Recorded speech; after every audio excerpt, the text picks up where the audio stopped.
Kita harus ngerti ini. Jangan biasa-biasa saja. Jangan linier. Jangan menganggap ini norma. Saya harus ngomong apa adanya, nggak ada progres. Kalau mau minta perpu lagi, saya buatin perpu. Kalau saudara belum cukup, asal untuk rakyat, asal untuk negara. Saya pertaruhkan reputasi politik saya.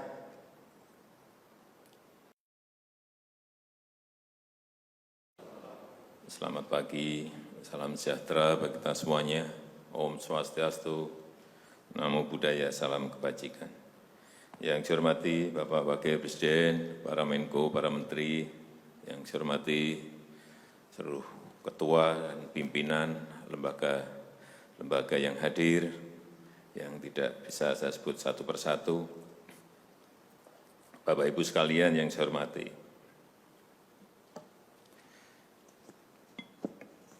suasana dalam 3 bulan ke belakang ini dan ke depan, mestinya yang ada adalah suasana krisis. Kita juga mestinya juga semuanya yang ada di sini sebagai pimpinan, sebagai penanggung jawab, kita yang berada di sini ini bertanggung jawab kepada 260 juta penduduk Indonesia. Tolong digarisbawahi. Dan perasaan itu tolong sama, kita sama. Ada sense of crisis yang sama. Hati-hati.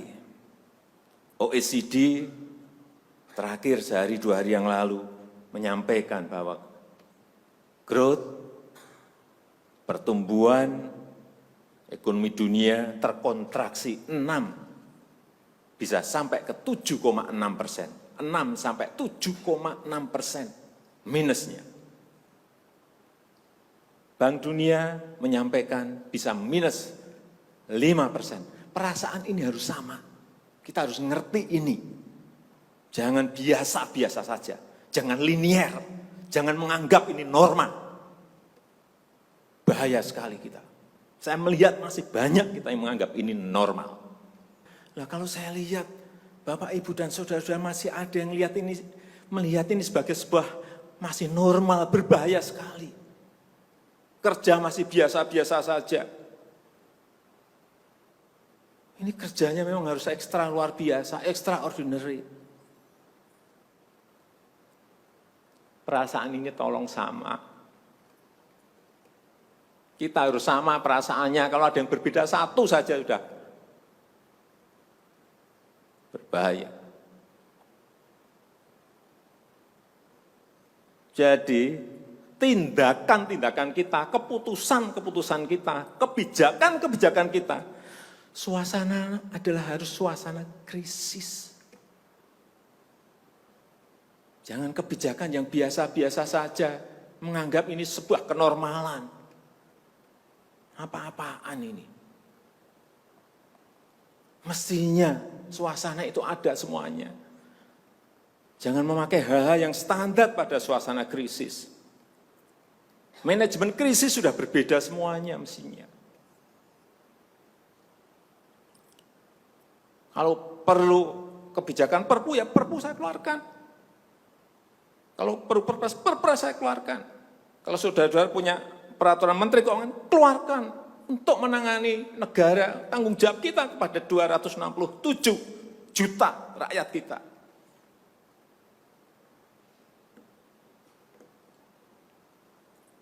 Saya lihat masih banyak kita ini yang seperti biasa-biasa saja. Saya jengkelnya di situ. Ini apa enggak punya perasaan, suasana krisis.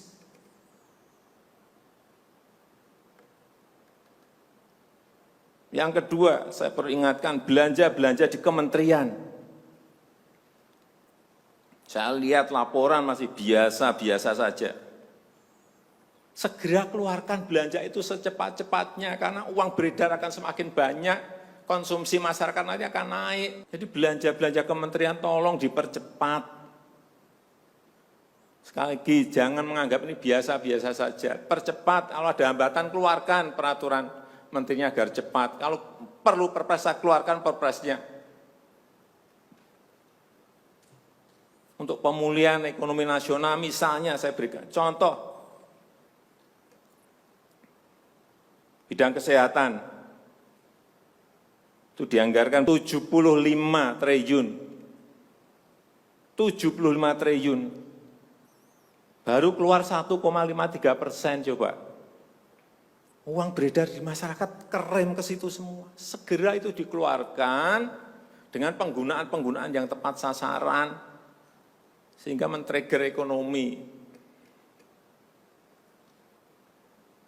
Pembayaran tunjangan untuk dokter spesialis, untuk tenaga medis, segera keluarkan.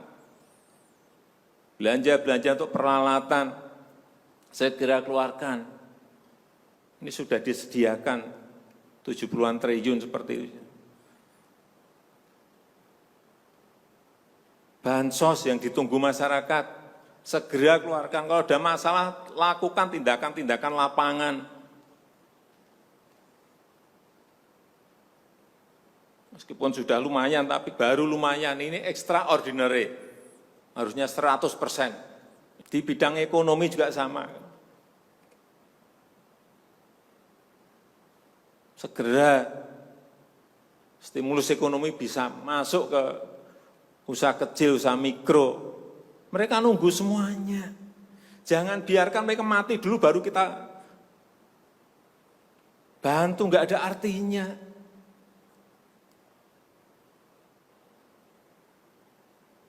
Berbahaya sekali kalau perasaan kita seperti nggak ada apa-apa, berbahaya sekali.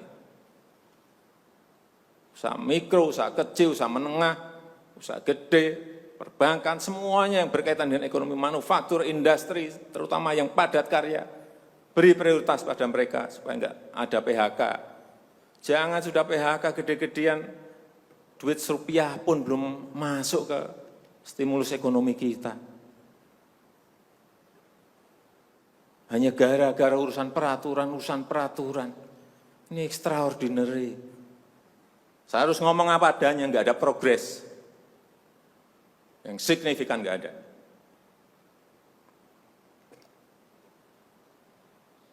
Kalau mau minta perpu lagi, saya buatin perpu.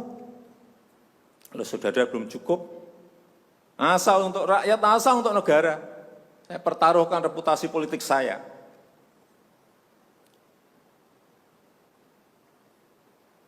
Sekali lagi tolong ini betul-betul dirasakan kita semuanya. Jangan sampai ada hal yang justru mengganggu. Sekali lagi, langkah-langkah extraordinary ini betul-betul harus kita lakukan. Dan saya membuka yang namanya langkah, entah langkah-langkah politik, entah langkah-langkah kepemerintahan akan saya buka.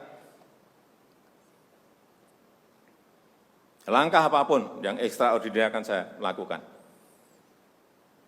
Untuk 267 juta rakyat kita, untuk negara.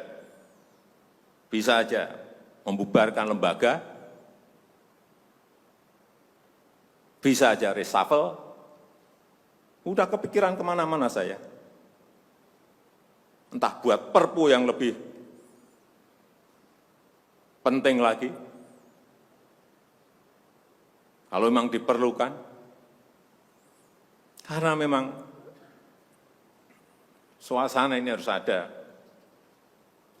Kalau suasana ini tidak, Bapak Ibu tidak merasakan itu, sudah. Artinya tindakan-tindakan yang extraordinary keras akan saya lakukan. Saya rasa itu yang bisa saya sampaikan pada kesempatan yang baik ini.